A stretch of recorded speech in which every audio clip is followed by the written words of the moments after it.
Suriye devleti ile Kürt yetkilileri birlikte Suriye'yi temsil ettiler. İşte tam o Münih'teki fotoğraf gibi şimdi Suriye'deki pratik uygulamaların da o fotoğrafa göre olması gerekiyor.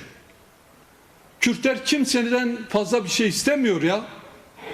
Biz Türkler Türkçe konuşmasın, Araplar Arapça konuşmasın, Farslar Farsça konuşmasın demiyoruz.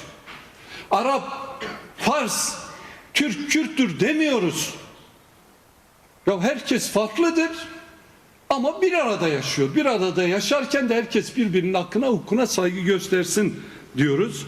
Ama birileri rahatsız. Milli Savunma Bakanı çıkıyor, hala bu sürece uygun olmayan, Münih'teki o konferansta ortaya çıkan fotoğrafa uygun olmayan bir dil kullanıyor. Ya dünya Mazlum Abdi'yi tanıyor, o hala terörist diyor. Allah aşkına. Sen nerede yaşıyorsun? Artık bu Kürt karşıtlığını bir kenara bırakmak gerekiyor. Artık Kürtleri irite eden, onların gerçekten hoşuna gitmeyecek, onları kıran dili bir kenara bırakmak gerekiyor. Milli Savunma Bakanı diyor ki SDG acilen işte Suriye yönetimine entegre olmalıdır. Günaydın. SDG zaten entegre olmak için aylardır çalışıyor. Sen yeni mi fark ettin? Tabii ki bir entegrasyon olmalı, demokratik entegrasyon olmalı. Herkes kendi hukukuyla eşit yurttaşlar olarak o rejim içerisinde yaşamalı. Ya buradan Siirt'ten Sayın Cumhurbaşkanı'nın da aslında milletvekili seçildiği, siyaseten yolun açıldığı, eşinin de hemşerimiz Siirt'te olduğu Sayın Cumhurbaşkanı'na da seslenmek istiyorum. Ya Ankara artık Kürtlere parmak sallamaktan vazgeçsin.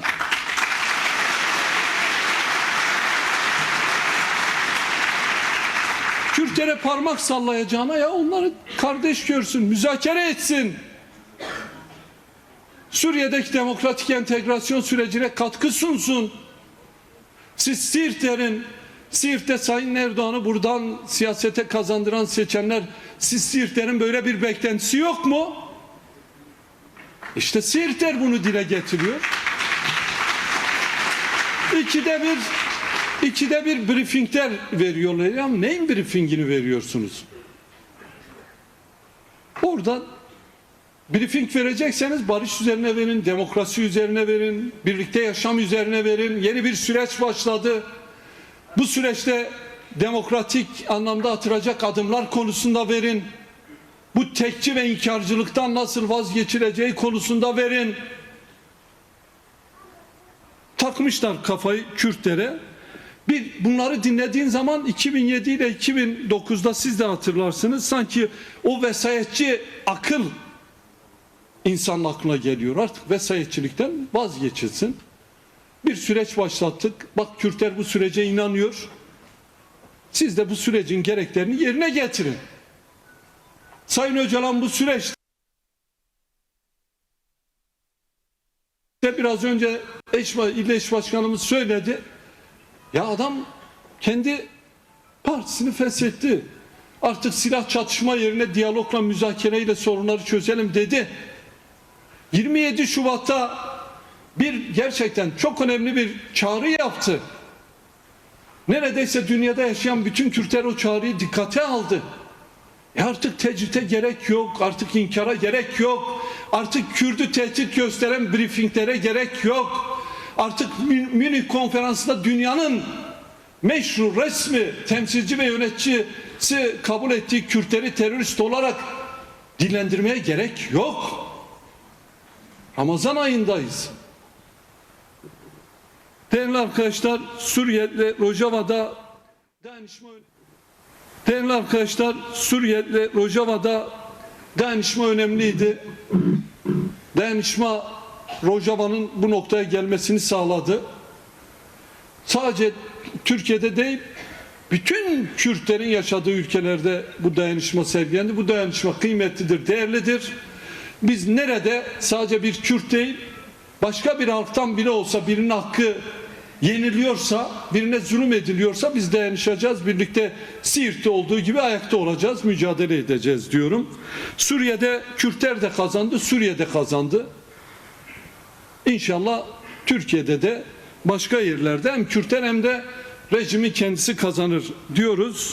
Bu bölümü kapatıyorum. Şimdi bir rapor hazırlandı. Yakın zamanda siz de izlediniz mecliste. Biz de beraber arkadaşlarımızla birlikte orada yoğun bir çalışma yürüttük. Şimdi raporun içerisinde öyle bir kenara atılacak bir rapor değil. Siz bizim ne dediğimize bakın. Raporda aslında demokratikleşme anlamında, hak anlamında, hukuk anlamında çok önemli başlıklar var. Ama o başlıklar doğru bir şekilde hayata geçirilirse, o başlıklar demokratik bir akılla yorumlanacaksa, o başlıklara uygun adımlar atılacaksa emin olun Türkiye nefes alacak, demokrasi kazanacak. Çok önemli bir merhaleyi, çok önemli bir aşamayı geçmiş olacağız. Biz o raporun olumluluklarını da söyledik ama itirazlarımızı da yaptık. Ya Kürtler 40 yıldır hak hukuk mücadelesi veriyor. Artık Kürtlere terör demekten vazgeçin.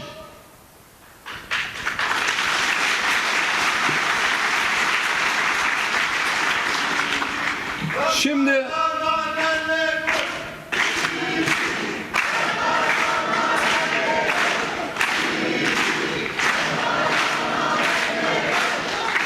bize DEM Parti demokrasinin yanındadır. Bu sürecin yanındadır. Bu süreci destekliyor. DEM Parti'nin amacı bağcıyı dövmek değil, üzüm yemektir. Üzümü herkes yesin ya. Bu ülkedeki gerçekten her şey hepimize yeter. Sadece o reddeden, inkar eden aklı, mantığı ve pratikleri bir kenara bırakmak gerekiyor. Demokrasiye dair yasal öneriler de vardı. Onların takipçisi olacağız. İnşallah o uygulamaları da hep birlikte izleyeceğiz. Bakın bizim itiraz ettiğimiz bölümler de vardı, desteklediğimiz bölümler de vardı ama kısaca biz ne istiyoruz?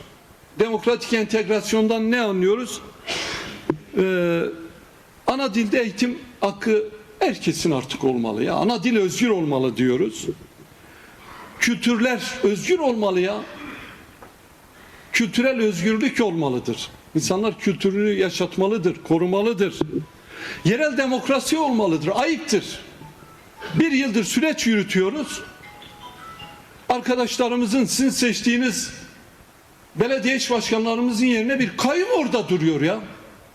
Hele önce bir Siirt kayyumunu yerine orayı hak etmiş arkadaşların oraya gitmesini sağla. Biz sana bakalım güvenelim. Biz senin ne kadar samimi olup olmadığını söyleyelim. Ortada bir kayyum karası var ya, bir alın lekesi gibi ortada duruyor. Arkadaşlarımız beraat etmesine rağmen görevlerine dönmemişler. Onun için eğer bu süreç bir samimiyet testi ise Kürtler vallahi bunu fazlasıyla yerine getirdiler. Tek taraflı getirdiler. Cesurca getirdiler. Sayın Öcalan'ın atmış olduğu adımlar öyle yabana basite alınacak adımlar değil.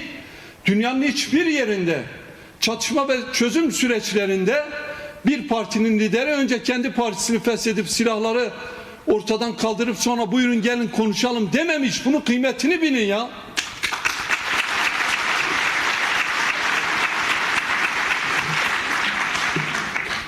Bir an önce kayyumlar gitmeli, halkın seçmiş olduğu temsilciler belediyeleri yönetmelidir. Bir an önce bu ayrımcı yaklaşımlardan vazgeçilmelidir ya. Ya bir Ahmet Spor, ben spor izlemiyordum ya, bir takım bu kadar mı ötekileştirilir? Bir takımın göz göre göre bu kadar mı hakkı yenilir? Bir takımın lig çıkmaması için bu kadar mı uğraşılır göz göre göre? TRT'de maçı sunan spiker bile, ya o bile artık feryadı figan etti. Allah Allah dedi ya, topa değen futbolcuya nasıl kırmızı kart gösteriliyor? Ya işte bu kadar hala bir ayrımcılıkla, ötekileştirmeyle, hala Kürt karşıtıyla karşı karşıyayız. İnşallah hep birlikte bütün bu yaklaşımlara rağmen Siirt direngenliğiyle, onuruyla, bugüne kadarki duruşuyla daha güçlü, daha bir arada kendi iç sorunlarını varsa çözen, mahalle mahalle, sokak sokak dolaşarak binleri bu barış ve demokratik toplum sürecinin etrafında bir araya getirerek bu ayrımcılığı önleyecektir. Rahat olun. Bak rahat olun diyorum, umutlu olun diyorum. Sizin seçmiş olduğunuz arkadaşlar size layık olmak için elinden geleni yapıyor. Bu süreci yürüten bir Sayın Öcalan oradadır, emin olun.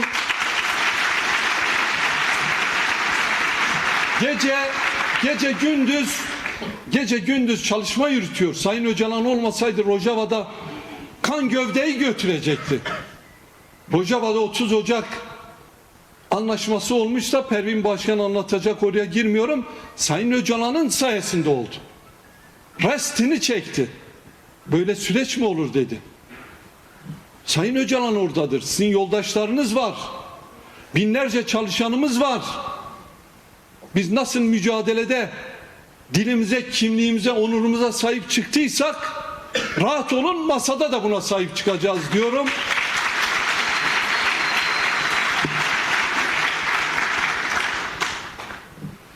Carektin disa Malawi avabı hatta un hemen tekoşuna mekhalas nabı ev ki mafi kurda kabul nakım bırarım bizanıbın hatta va gelle abi inşallah mi mafi kuji demokrasiyeji aştiyeji kazanç kındıbım biminin xeyri xaşiyeden megiş tara serkeftin